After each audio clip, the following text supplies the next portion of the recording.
Welcome back, everybody, for another deep dive. Today we're going to be talking about something that's pretty tough. Yeah.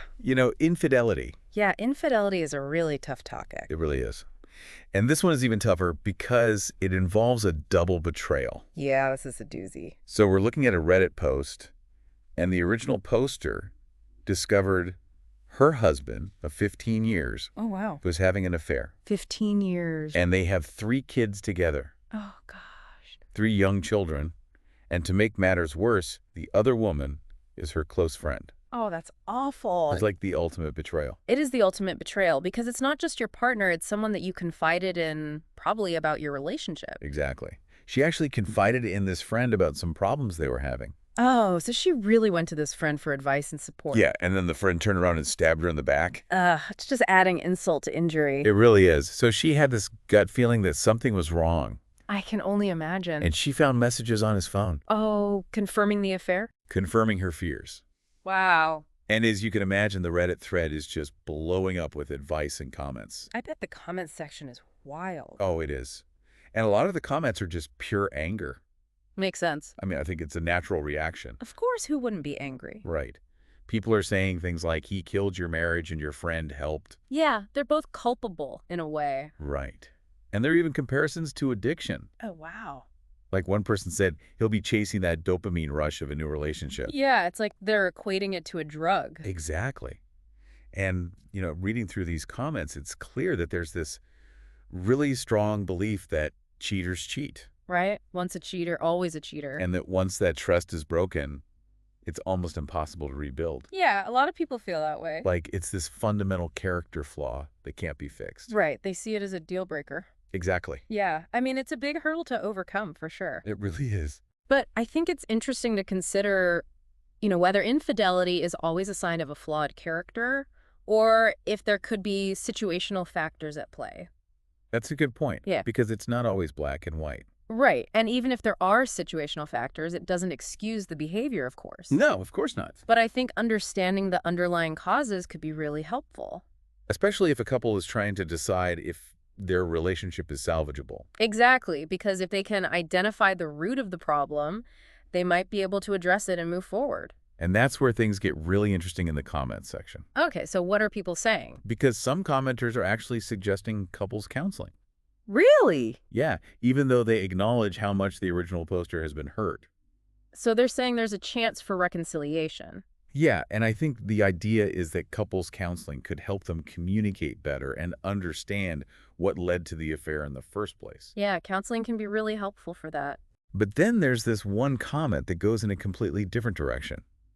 Oh, what's that? This person actually suggests an open marriage. Wow, that's pretty radical. It is. It seems like a really extreme solution. Yeah, I mean, it's definitely not for everyone. Right. And I think it kind of overlooks the emotional damage that's already been done. Yeah, it's like they're trying to put a Band-Aid on a gaping wound. Exactly. But it shows you the range of opinions out there. It really does. Yeah. You have people saying, end it now, no questions asked. And then you have others suggesting an open marriage. It's a spectrum. It is. It really highlights how differently people view infidelity and betrayal. And there's no easy answer. There really isn't. Yeah. But amidst all the emotional responses and the conflicting advice, there's also some really practical advice being offered. Oh, good. I'm glad to hear that. Yeah.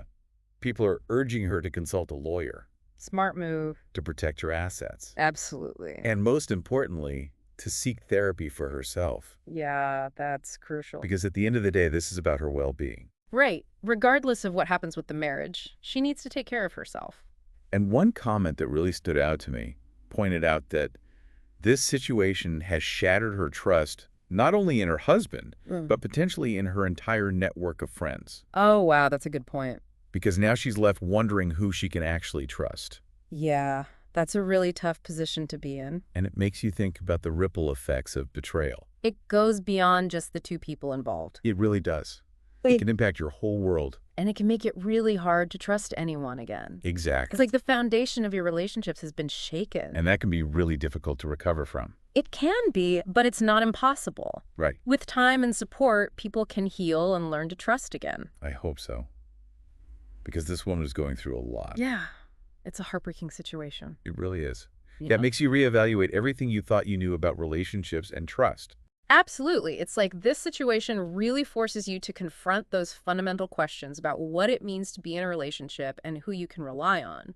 And going back to the comments, one thing that keeps coming up is this debate about what actually constitutes betrayal. Oh, that's interesting. So are people drawing a line between different types of betrayal? Yeah, like some people are saying that physical infidelity is the only real betrayal. While others think that emotional infidelity can be just as damaging, if not more so. Right, exactly. And then there are those who believe that any kind of secret-keeping or dishonesty is a form of betrayal. Which makes you think about the gray areas. It really does. Because where do you draw the line? Right. Is it flirting? Is it sharing intimate details with someone else? Is it just not being emotionally present for your partner? It's a really complex issue.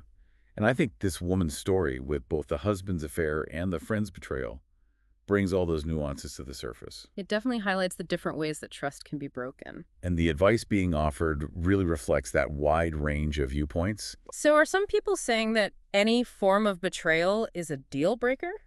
Yes, some are adamant about that. They're like, cut your losses and move on. While others believe that certain transgressions can be forgiven and worked through. Right. It depends on the individual and the situation, I guess. And probably their own experiences and values. Yeah, for sure. But one thing that a lot of commenters agree on is the impact of infidelity on children. Oh, of course. Even if the kids are young, they can still sense that something's wrong. Yeah, they might not understand the specifics, but they can pick up on the tension and the emotional shifts in the household. Exactly. And it can be really confusing and unsettling for them. It is. That- And I think it's important for parents to remember that even if they're going through a tough time, they need to prioritize their children's well-being. Absolutely. The kids need to feel safe and loved regardless of what happens with the marriage. So in this case, the original poster mentioned that she's trying to work things out with her husband. Okay, so they're giving reconciliation a shot. Yeah, but it's been almost a year, and she's still really struggling. A year? That's a long time. It is, and it makes you wonder if it's even possible to truly come back from this kind of betrayal. That's the million-dollar question, isn't it? Can you ever fully rebuild trust after it's been so deeply broken? Right, because the hurt and the anger can linger for a long time. And it can be hard to let go of those feelings even if you want to. So what does it actually take to heal from infidelity? Well, I think the first step is honesty.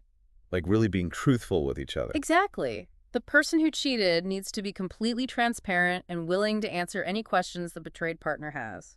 No more secrets or lies. Right. It's about rebuilding trust through actions and open communication. And I imagine that can be a really difficult process, It can be incredibly painful and uncomfortable. especially for the betrayed partner who's been hurt so deeply. Yeah, they need to feel safe enough to express their emotions, whether it's anger, sadness, or even doubt. Without feeling judged or dismissed. Exactly. It's about creating a space where they can truly be heard and understood. And I'm guessing therapy can play a huge role in that. Absolutely. A therapist can help facilitate those difficult conversations and provide a neutral ground for both partners to process their emotions. So they can start to unpack what led to the infidelity in the first place. Right, because there's always a reason why someone cheats. It's rarely just a random act of lust, It's usually about something deeper. like unmet needs or emotional baggage. Exactly. It could be insecurity, fear of intimacy, a need for validation, or even unresolved issues from their past.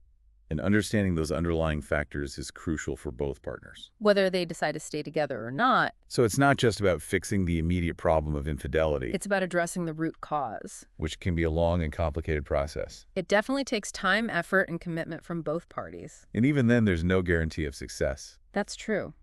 Reconciliation is a journey, not a destination. And in this case, our Reddit poster is facing a really tough choice. Does she try to salvage the marriage knowing it will take years of hard work? Or does she decide to walk away and start fresh? It's a heartbreaking dilemma. It really is. Yeah. And there's no easy answer. Ultimately, it's a decision that only she can make, Based on what feels right for her. and what she believes is best for her future. It's like she's standing at a crossroads. And each path has its own set of challenges and potential rewards. That no matter what path she chooses, it's going to be a journey of healing and self-discovery. Absolutely. She's already shown incredible strength and resilience just by reaching out for support and sharing her story. And I think that's something to admire. It is. It takes a lot of courage to be vulnerable and ask for help. Especially in such a difficult situation. And I hope she knows that she's not alone.